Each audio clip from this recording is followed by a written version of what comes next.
Hey there everyone, today is another magical day and we know about a lot of those great things that you can experience at Walt Disney World, but today we're going over a list of things that you should not do on your Disney vacation. Let's jump in. The first one is spending all of your time traveling between the parks rather than enjoying the parks themselves. This is a mistake that I have made before, friends have made before, it happens to the best of us. So if you make this mistake, it's totally understandable, just something to consider for the future. When you have a park hopper ticket, you have this tendency of saying to yourself, I'd love to go to Magic, Epcot, Hollywood, and let's hit Animal Kingdom at the end of the day. Let's do all four in one day. And it sounds like a great idea. It does at first, sounds great. But you spend a lot of your time traveling between the parks. You know, it sounds like 20 minutes here or there, but eventually over the course of that whole day going between 4 different parks and maybe dropping by Disney Springs, you've spent 2 or 3 hours on buses and other transportation systems around Disney. I'm not saying that traveling between the parks isn't fun. It is. The transportation is great. The thing is, your vacation is limited. Spend time enjoying those parks, especially if you have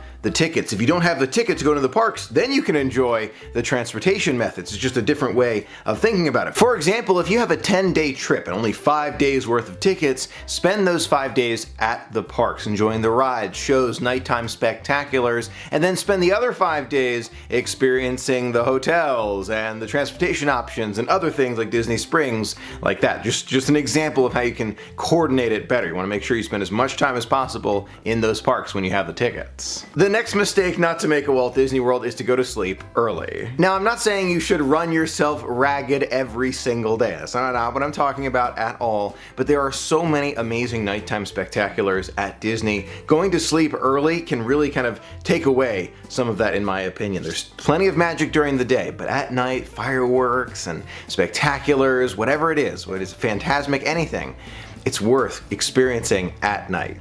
Now, if you have young ones in your traveling party, you may want to get to bed a little bit earlier, but try and space those days out if possible, depending on their age, of course, totally family specific. But let's say you have younger ones who are able to stay up some nights, but not every night. Space those out. So you've at the beginning of the trip, and maybe in the middle they have some nap time, and then later on in the trip, just to kind of think about those nighttime spectaculars. They're worth it. The next mistake that I have made so many times, trying to do absolutely everything on my vacation. Disney World is a magical destination, no doubt about it, and we want to see as much as possible when we're there, but sometimes the magic is really reduced when we try and run around the entire day seeing as much as possible. Scheduling things out is a good idea. My family is used to scheduling things out. At this time we're going to do this thing, but before, way back when, years ago, we used to schedule it down to the minute. We knew exactly what we wanted to do, how much we wanted to cover, and at the end you almost need a vacation from the vacation. So take those times, schedule a few things, but try not to see everything during that vacation. The next mistake not to make is to sleep in on a Disney vacation. I know what you're thinking, Michael, you just said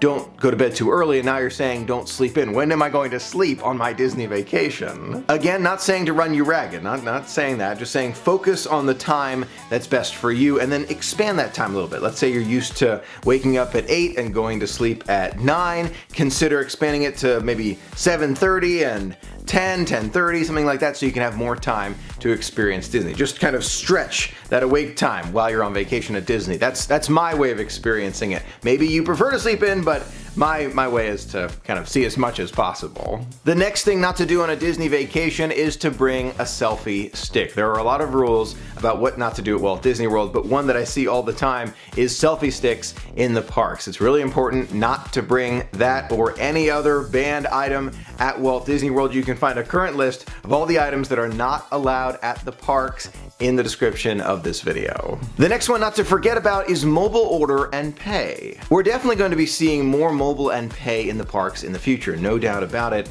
But before we had more mobile order and pay, I used to go to these different counter service locations and just stand in line and just stand in line and stand in line and stand in line and totally forgot that there was mobile order and pay available. So don't forget that it is an option. Keep it on your app, on the phone, get ready, think about it in advance, consider where you want to get a table, mobile order and pay, and you're on your way. way. It saves a bunch of time. The next thing not to do at Walt Disney World is to only limit yourself to theme park food. It's true that chicken nuggets and cheeseburgers, they're amazing. They taste fantastic at Walt Disney World, especially on Main Street, USA with those Casey's Corner hot dogs, so good. But don't forget, there is some amazing dining all around Walt Disney World, including at the resorts. It's a mistake that I hear friends making all the time. Michael, I wanted to spend all my time in the parks, so I didn't go to the resorts. How can I experience the great dining? There is still great dining in the parks as well. Magic Kingdom, for example, Skipper Canteen. Or at Epcot, go to Leal. Oh, it's fantastic. There are all sorts of amazing dining experiences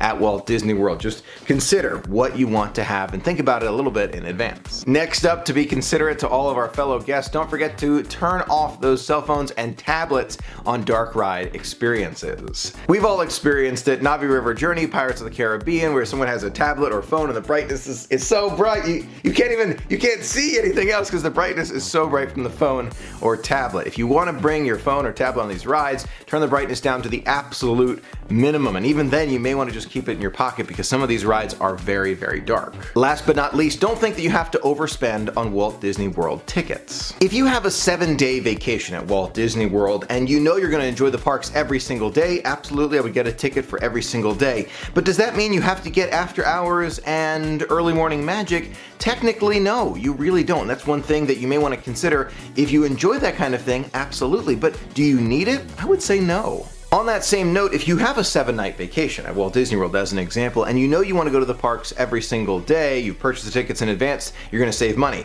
But let's say you think you're going to only go for 4 days, but then you get there and you've done the 4 days and you say to yourself, oh my gosh, I want more days at Walt Disney World. Make sure you make that decision in advance of the 4th day because you can add more time on your ticket as long as you haven't used up all the days. But if you wait until you've used up every single day on your ticket, you'll have to repurchase them as if they're brand new tickets again. That can cost you a tremendous amount of money. So don't think that it'll be the less number of days you'll want at Walt Disney World. Consider how many days it's going to be, and if you make a decision to change your mind to add more days, do that before the last day of your tickets. Those are my thoughts about things you should never do at Walt Disney World. Let me know in the comments below if you've made one of these mistakes before. Trust me, I've made most of them. I really have. Not the selfie stick one, but the other ones I've definitely made. I'd love to hear from you in the comments below. Thank you so much for being a part of the magic with me today. Until next time, have a magical day.